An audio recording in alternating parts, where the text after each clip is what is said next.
Hello again, everybody. TJ Schwartz here. I'm here with Lucas Burnley, and this is the Edge and Flow podcast, where we are two knife makers and just knife industry professionals and designers who like to talk knives and shops and and record it. art and maybe about guns and Jeeps and stuff too, if you fancy that.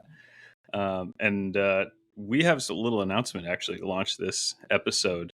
We're at episode 49 or something. We're coming up on 50, and we finally decided to launch a little Patreon account. This is not like a small decision, actually, because we've been talking about it for a long time, and just the general idea of like monetization. And I think this ended up being more of a nudge towards like the scientific process of like, we need to pick a path. We need to test a path. Like Patreon seemed like a very good fit for like a low impact way to test a theory. Right? Yeah. I feel like we've been a little bit paralyzed in our decision-making process on that, because we did an episode on that weeks or months ago, and it felt like we had a little bit of a game plan, and then we just we started poking holes in everything, because everything does have holes in it. And then this week we're like, you know what? Let's just do a Patreon. Everybody's doing it. I think it works good. My dad has one. So long story short, we will post the link in the descriptions of videos going forward to this Patreon. Right now, we just have like one tier. It's just $5 a month. And honestly, we want to start rolling into what this is and like exactly how it fits into the ecosystem of Edge and Flow. And we don't really know yet. Yep. But if you enjoy the pod and you want to kind of like get your toes dipped into what could be soon coming on there, then go ahead and do it, and we'd appreciate it. Yep. Little support for the pod. Yeah, but I think this ties in with something that we've been talking about, which is the idea that like you have to have skin in the game. Like that's the idea of like learning CAD is one thing. Learning CAD, if you have a 3D printer on your desk, is another, because you start to be able to like actually integrate it into a system. And I realize like for me, I'm like, okay, there's additional content that we want to create, or there's like things that we would like to be able to offer to people who are listening. It was really hard for me in my brain to do that without having like some actual physical process. And I think that Patreon I think that's a pretty good like first step, because it's really easy for me, and I think for you too, just to go straight to like a product concept. Okay, we want to monetize the pod. Cool. We will design and build product around this. But that goes against some of the concept behind the pod, right? Which is there is the value of a certain type of enjoyable time efficiency. Yeah. Right? Yeah. Yeah. If the podcast became central and not peripheral, then it would have kind of overstepped its bounds based on how we started it. Yeah. So, and the other thing is I think you've had people ask you, I've had a few people in different situations mention Patreon and like, oh, if you started a Patreon, like I would totally support. And I was like, that's really interesting. Like, okay. So it's like, there was enough chatter around where it just seemed like, and it seemed interesting, and it's something that I had zero knowledge of. And so it's a good way to like kind of learn about Patreon and like what we can offer directly through that platform. But I'm not going to learn it unless there's actually skin in the game. Yeah. Yeah. So here we are. We got on a conference call, what was it, yesterday or 2 days ago, and we clicked on things and acted like we didn't know computers very well. It seemed like we were just like, I don't know, start typing stuff in. So it's kind of basic. I mean, we just threw up a poll. So if you jump in there, there's one thing it's kind of like a social media feed. There's a poll that asks like, what would you like to see content wise? And there's a little comment box. So if you want to jump on there, you can give us some input, because like I said, we're just planting the seed right now. Right. Just the $5 a month is just to get this thing rolling. And then things will probably come down the road. I'd love to have, maybe some exclusive merch or hats. That's just something Back simple to that product. Yep. is specific to Patreon, or maybe there's like the lost episode every once in a while that airs only in Patreon. I like the idea of additional content, video, right? Mm-hmm. Those are both good. And I like the idea of like a direct chat, I think is pretty fun. So either inside of Patreon, which exists, or like Discord, which is something that I just want to mess with anyway. I use it for like a few other brands that I follow and stuff. And it's like, I don't know, I feel like it's a pretty interesting platform. All of this stuff, I mean, even the pod in general, I mean, this all starts from like the desire to learn and experience something different than like what we were doing in terms of media. Right. And like you and I were talking about Ben Peterson a little while ago, and I sat in on his class about SEO at Blade Show. And the biggest takeaway, I think, for me was the concept of like owning the land that you occupy, or like the ground that you stand on, which like none of us do. And this is no different, but it's that concept of diversification, I think, of media and marketing resources that make things like this more interesting. Yeah. Right. Like Instagram could just randomly shut down knives. Okay. A podcast about the knife industry is like, in a certain way, I feel like much more secure. Yeah. It's not a one-to-one trade though. Like you couldn't replace it.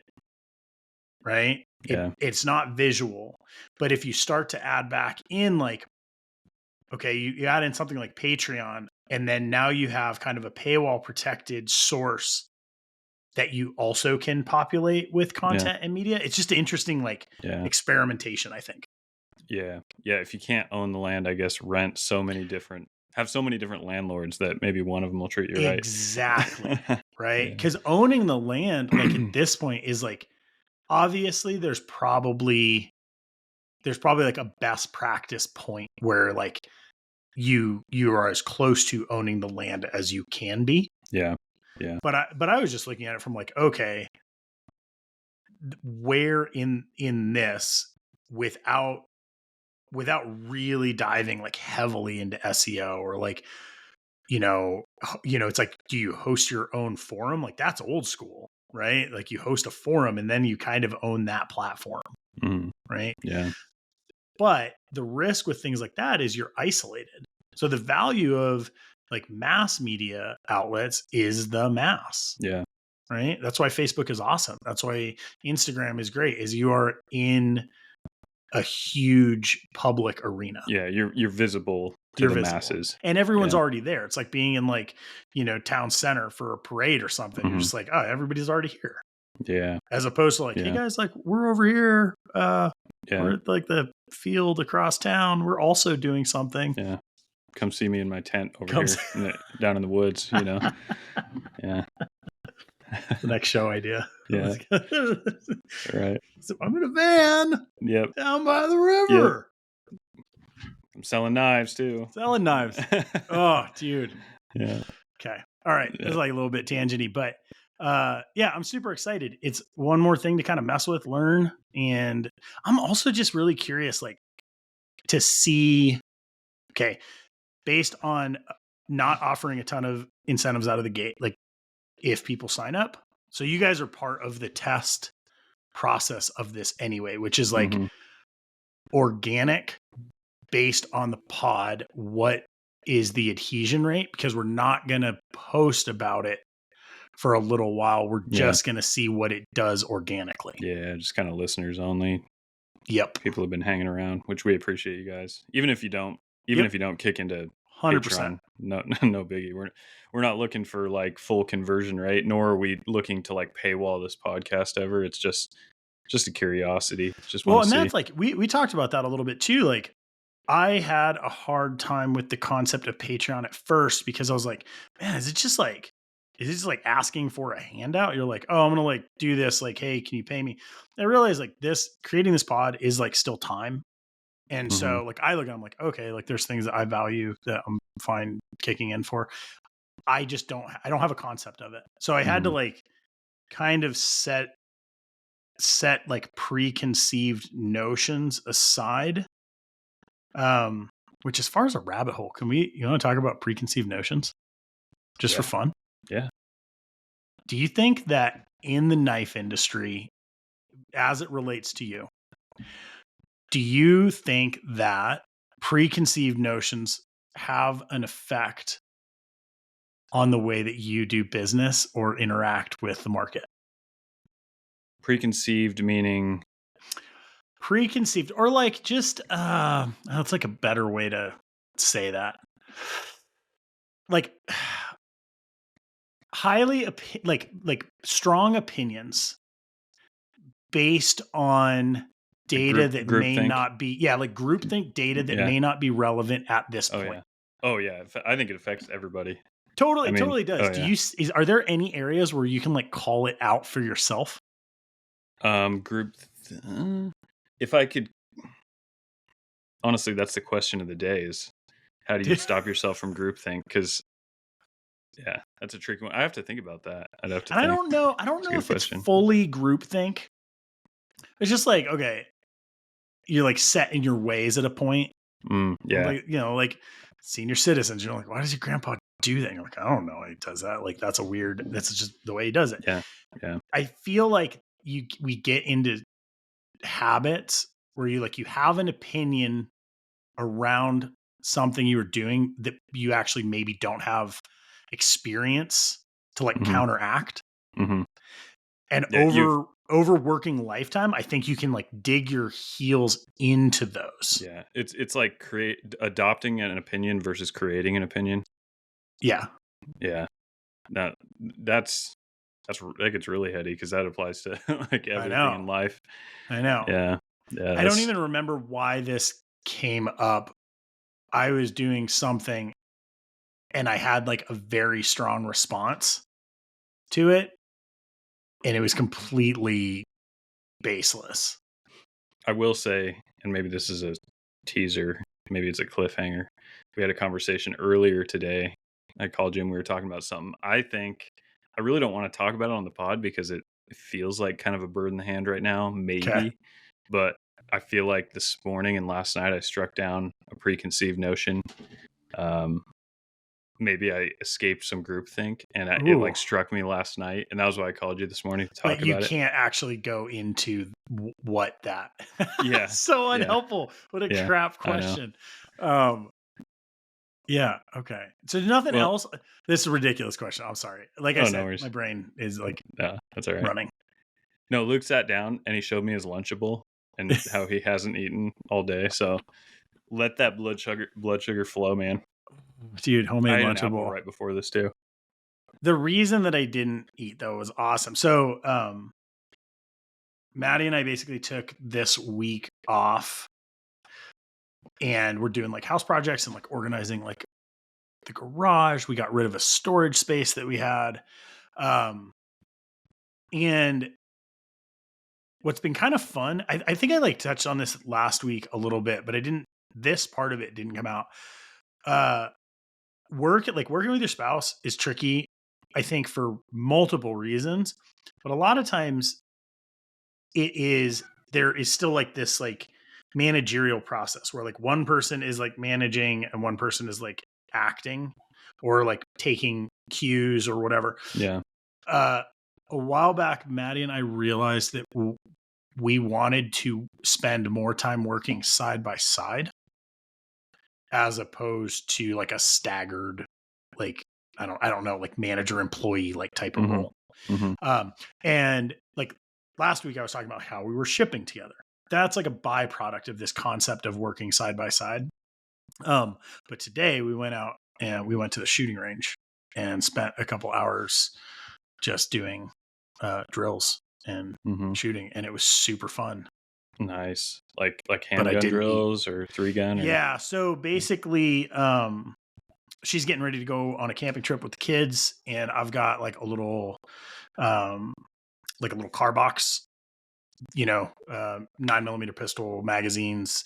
And so we just ran some drills with her as far as like, okay, like access the box, open it,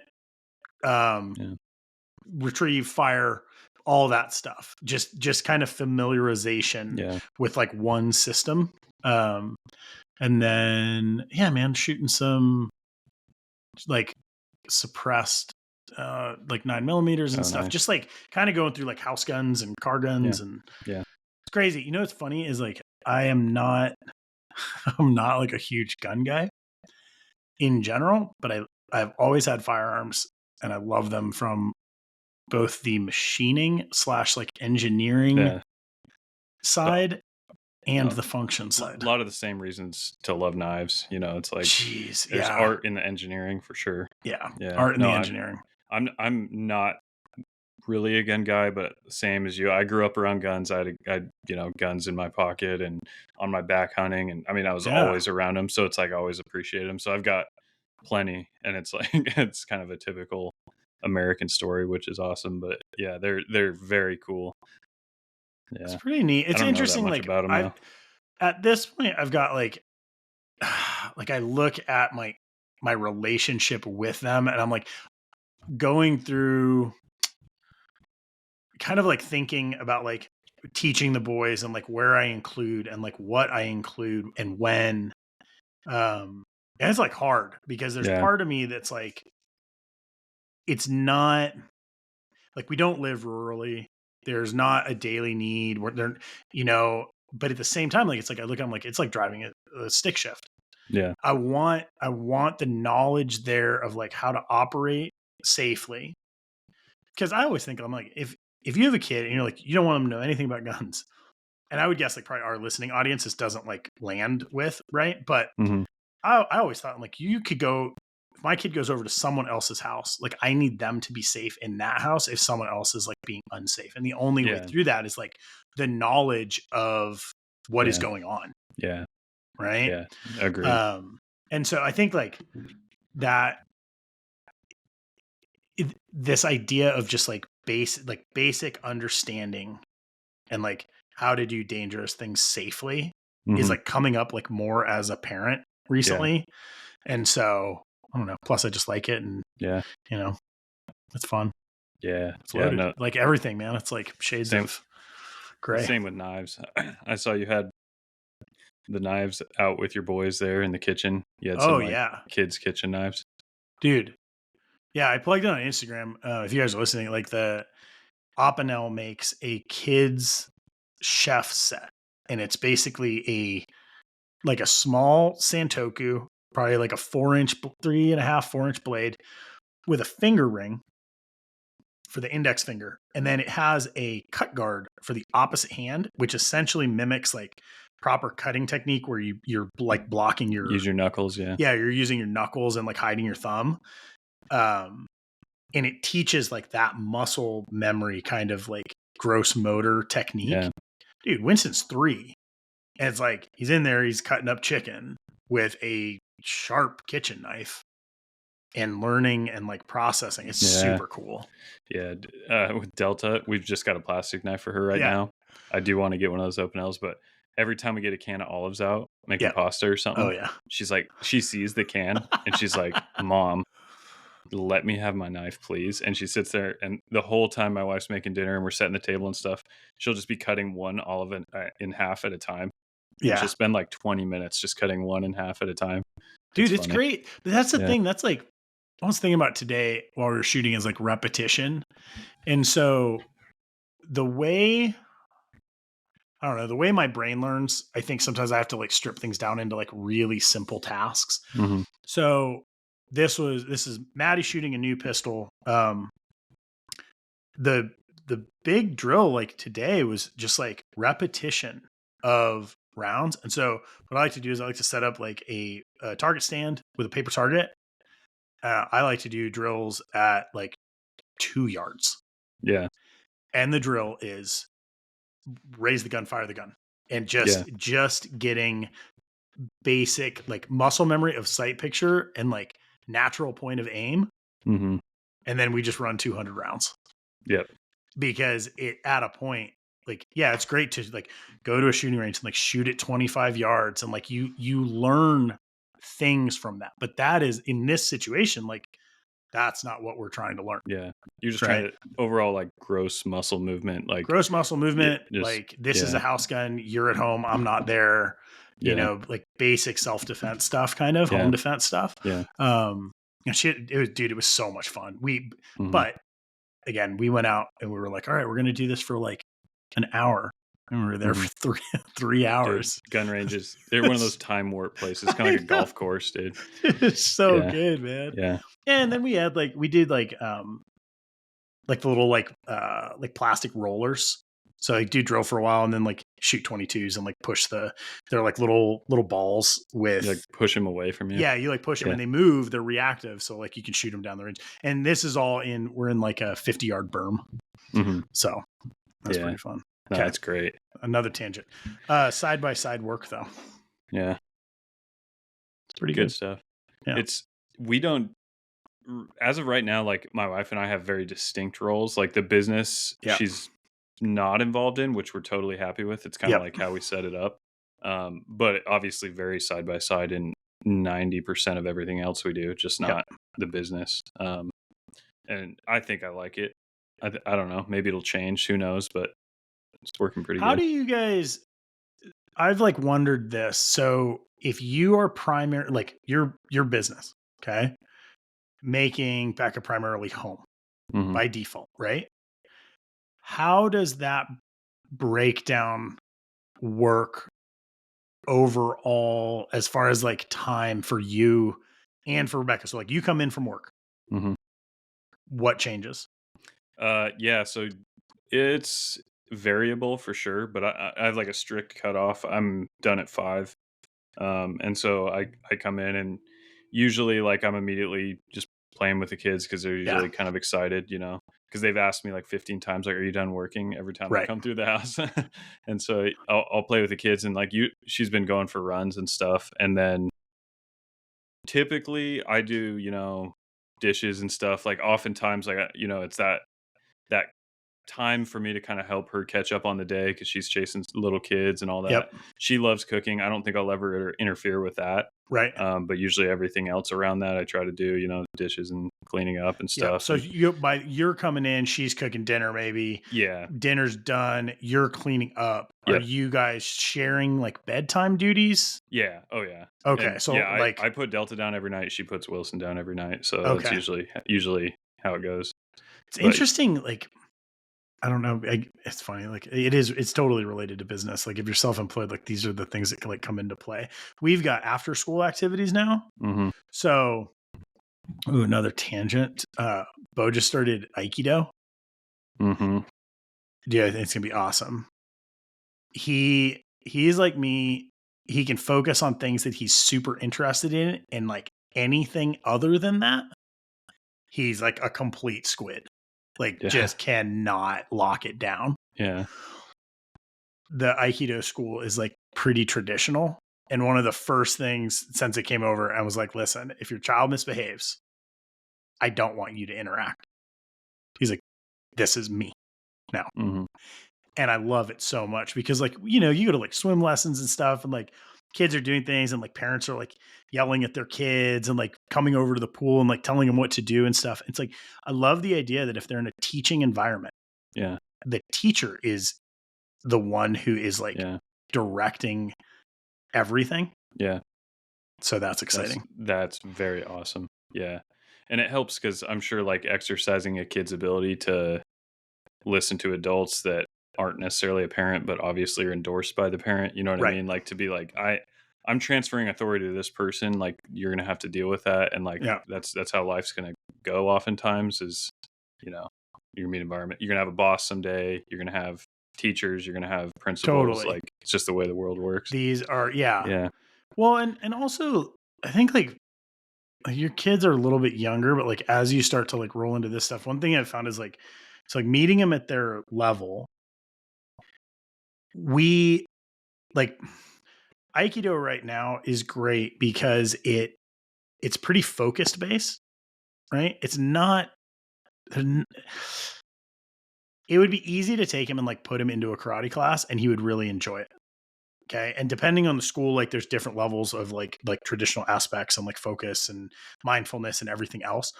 But like the Aikido stuff, like he essentially has to move slow. Like they do breathing exercises and you have to pay attention. Right. And you have to like, you're bowing in and off the mat. Like you're bowing when you start to train, thanking for training with a partner. Yeah. When we had him in jujitsu, it was a little bit more sport oriented. And I could just see like they didn't have these periods where they like were calmed down. Mm-hmm. And so he would just kind of like spool up and spool up and spool up. And he's really young. So it's like, they're not like the techniques and stuff they're doing like aren't enough to fully focus him.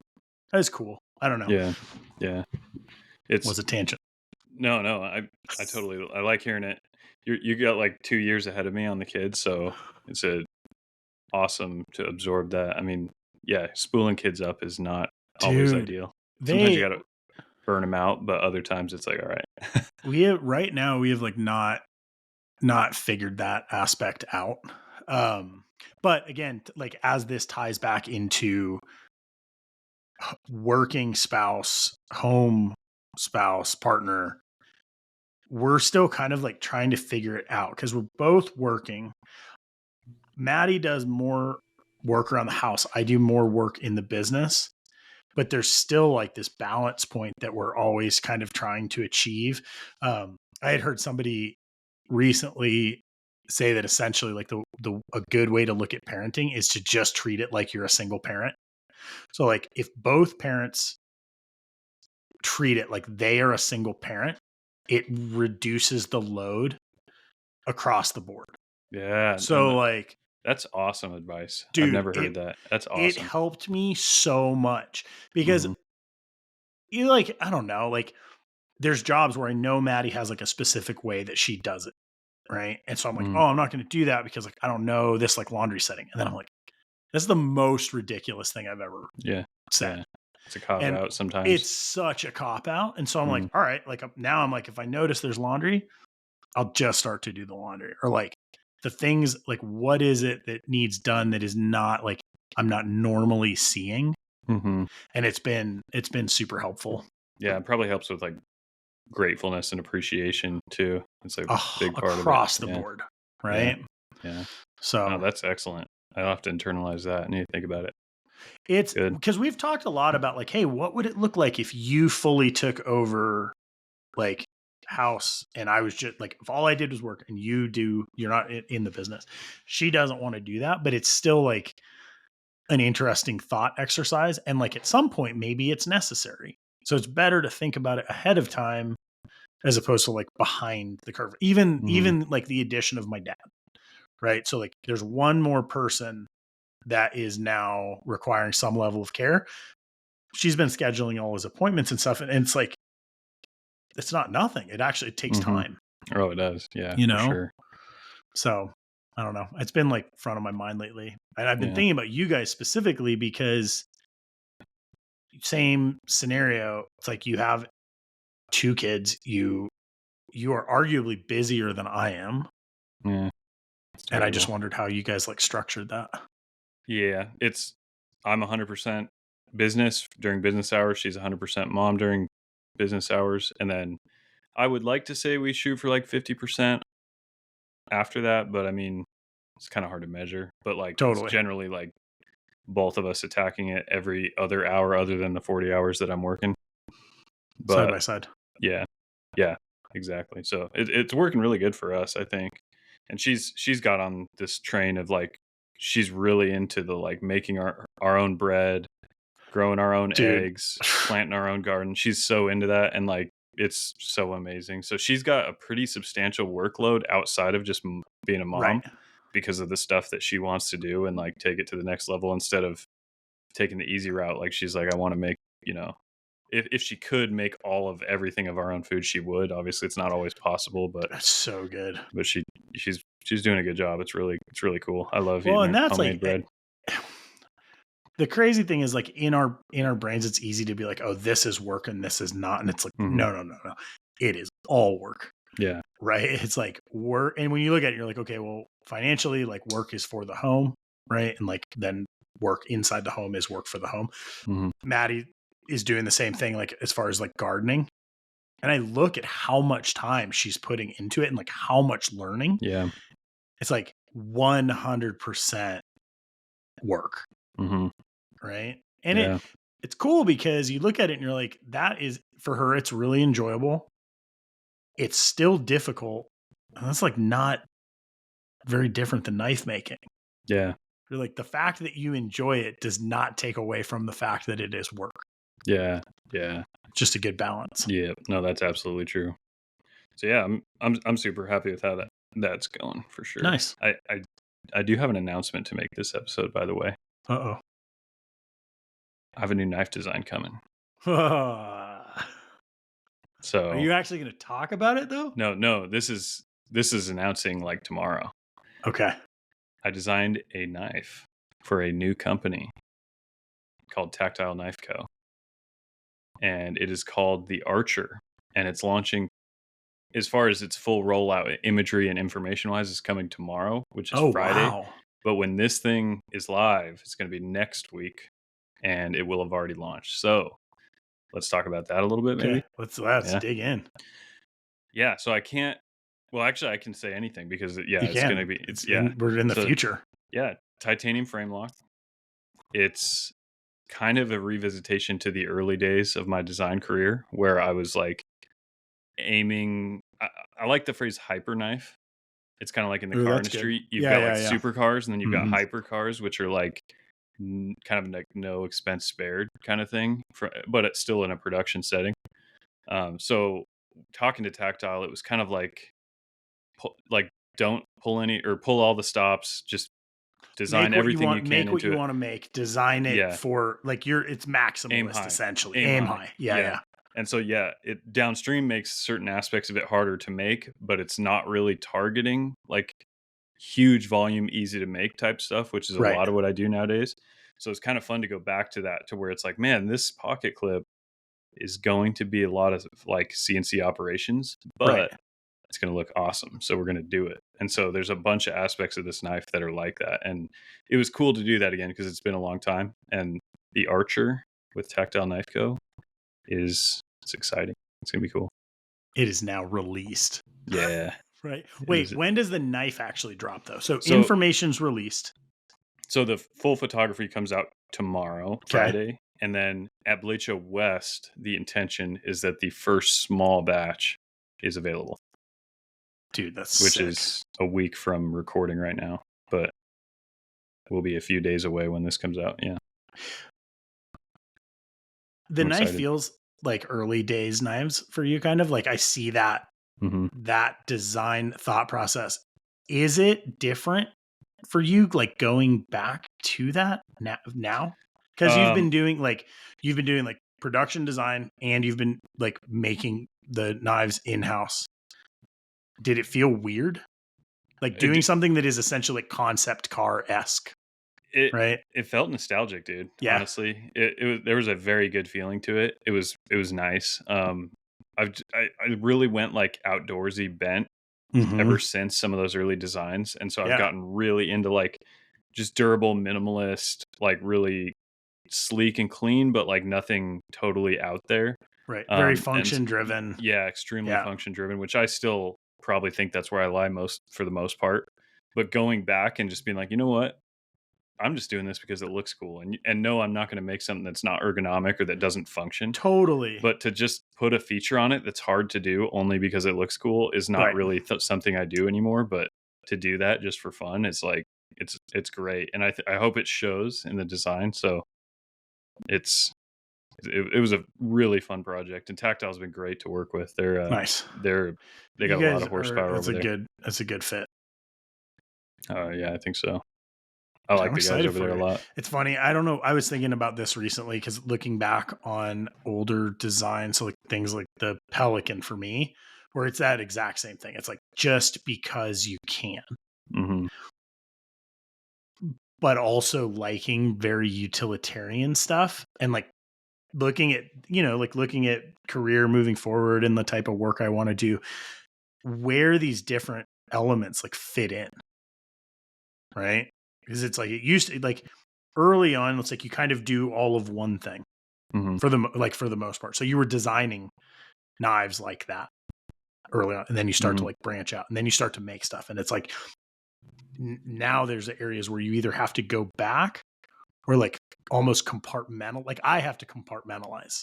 Like, so I see it, I'm like, oh, this knife fits in this series. Yeah. Right. And these knives like fit in this series. And I can't take a knife like the Pelican and put it up against a knife like the BFF. Right. Yeah. It was like a traditional Barlow pattern. Like they're so different. Yeah. You know? Yeah. It's fun to cross the different, like frequencies of knife design. There's like so many different ways to do it. I will say one of the things is like, I'm really pleased to have been able to design this knife, because it seems like a knife like that has that sort of like extreme approach. Any given company only has so many slots for that knife. Yeah. And so it feels like a huge luxury, or what's the word, like privilege, to be able to do that with Tactile. It's really awesome, because like they can't make every knife that way. No company really can just like go absolutely to the nines. Because you look at someone like Grimsmo, who's trying to go full hyper knife, and it's like they've only had two knife models come out in like 12 years, because it just takes all the bandwidth just to do the thing. Yeah, so it's like to have a model become that for a company is just, it's a huge privilege. And I think that's why I didn't do it very often after the early days, is like I had the opportunity to do that once or twice, and it's just like there's only so many opportunities available to even try that. Right. So it's and it matters, like, I think it matters when and where they get placed. As a designer, like, at least for myself, like I sometimes I know those designs that are, they provide something different. So like a model that I had that I would put in that category is the Aphex, right? Which is a knife that Boker did, but like it's a hyper knife. It's bigger than it needs to be. It has like super multiple modern inlays. Design language, inlays at different heights, and like all this stuff going on, right? But it also was a small run that fit into a much larger catalog. And I look and I'm like, I can't actually pull that knife out of my hat every time I want to. Yeah. I think you're in a very unique position with Tactile and the release of this knife that like, that's the cool part for me. Yeah. Seeing it, it's like, it just feels like right project, right time. Yeah, exactly. It almost feels like a once in a decade thing, where it's like just having the opportunity. So very, very, very, very privileged and really happy. And they've done a great job with it. And I got to carry one for a while, and I don't have the final like finished one yet, because I've sent back like ones that we were developing. So I'll be getting one here right shortly, and then I'll be posting pictures as well. And I can't wait to see what people think. It's going to be a party. Sweet. But yeah, anyway, I just wanted to announce that, because I've been keeping that under my hat, and I was going to keep it under my hat on this episode, and then I remembered we don't post it today. So I never think about the fact that it launches a week after or a couple days after we talk. Yeah. Yep. Nice. What else we got going on? Well, starting to get a little bit of pressure feeling with the Blade Show West. I don't think it's because we're behind or because there's anything that's being left undone. It just feels like there's that voice in the back of your head of like, what are you forgetting? You're probably forgetting something. So it's like the time is running out to remember something that you've forgotten. You know what I mean? So I'm just trying to dot all the I's and cross all the T's. But it seems like we're on track. It seems good. We got a bunch of knives we're bringing. Yeah. So nice, man. That's what we've been doing. Your on-site customs. Yep. Yeah, that's announced. Have you had feedback from that? Like, have you had people ask like, what is it about or anything? I mean, I've had, because I've only really posted on my Instagram, and people on my Instagram know how I make knives, and so I got a bunch of people say like, "Oh, that's awesome, dude, cool." I'm just gonna have to wait and see and see what like actual showgoers think of that or what. It's going to be cool. I think West is actually a perfect place to debut it too, because like we talked last time, there is an industry component of people that are just like interested in knives or the outdoors, and they're going to show up and walk around the show with their family. Yeah. I think that's very fun. I also will announce on here, we do have like sort of a show exclusive series of signature customs. So basically like 3 of each model that we make, except for the turn, we made a like special set of scales, which is camo linen micarta. Oh, nice. A special tungsten metallic Cerakote, and then 2-tone sheaths. So it's like OD green on one side, charcoal on the back side. So it's like a little bit more color injected and a little bit different feel. And it'll be the Overlands. We textured the handles, and they're the first textured Overlands ever made. And so those are going to be at the show too, not as a configurable knife, but they'll just be there. Dude, I want to see that. I haven't seen the texture. Yeah, we didn't go anything too crazy because I really like the idea of just texture for the sake of the feel, and so I was really focused on the feel, and it's like a modified grid, I would say. Okay. And so does it do anything to show off that like the camo pattern? Yeah. That camo shows texture really well. That was part of why we textured it. Is the Overland is flat enough. It is domed, but it's flat enough that we actually machined them without the texture. And we look at it, and sometimes your pattern doesn't really work on a flat surface very well. Yeah, you just get one layer. Yeah, so I'm like, we got to throw texture on that, and so we played with it and ended up being the first textured Overlands. The other knives are way less vulnerable to that because they're either already textured or the Sport has that pill pocket. Yeah, and so it wasn't a concern on the other ones, but on the Overland, it kind of like it just led to something new and different, which is cool. Nice. Yeah. But those will be there in addition to the custom made knives, the in-person made knives, as well as the turns. So nice. It's good. Really excited. Nice. Yeah. Right on. Well, the only other thing, I've got to get vacuum for me going on those sheaths, dude. When I get back from Blade Show West, I got to do it. So CAD courses and sheaths. I can't think about it right now because I'm too close to the show to be thinking about anything else. But just take the notes. That's on the short list on the other side. Just take the notes. Show wise for me right now, I am so I'm gonna do basically I'm gonna send product to Kentucky, but I can't make it to Kentucky. Who's exhibiting it? Chris, one of the moderators in our Facebook group, is gonna run the table, which is awesome of him. And I love Kentucky just for the community aspect of it. So I think what my game plan is there is to just do some like cool exclusives. Mm-hmm. Like put their funky state shape on things. Yeah. Just got so many squiggly lines. Maintaining that border would be difficult. And then just like we're really, really trying to get better about our show process. And so we have a meeting next week to discuss basically the plan for Blade Texas. Mm-hmm. I have such a hard time laying out like a production plan. And I know that if I don't do it now, I'm going to be doing it in February, and I just can't do it. Blade Texas come. I got to go to that, honestly. I don't know that I'll be able to exhibit, but I really need to put that on the calendar because now that I'm working with Tactile, they're down there in Texas, and they're just a stone's throw from what I understand. Yeah. So right now you're not planning on having a table? I mean, it's looking to be pretty slim time left to probably get that done. Fair. But maybe. Okay. Maybe. But I'd love to just be there at least. Nice, man. Yeah. Trying to think if there's anything else. Might be like a short episode today. Yeah.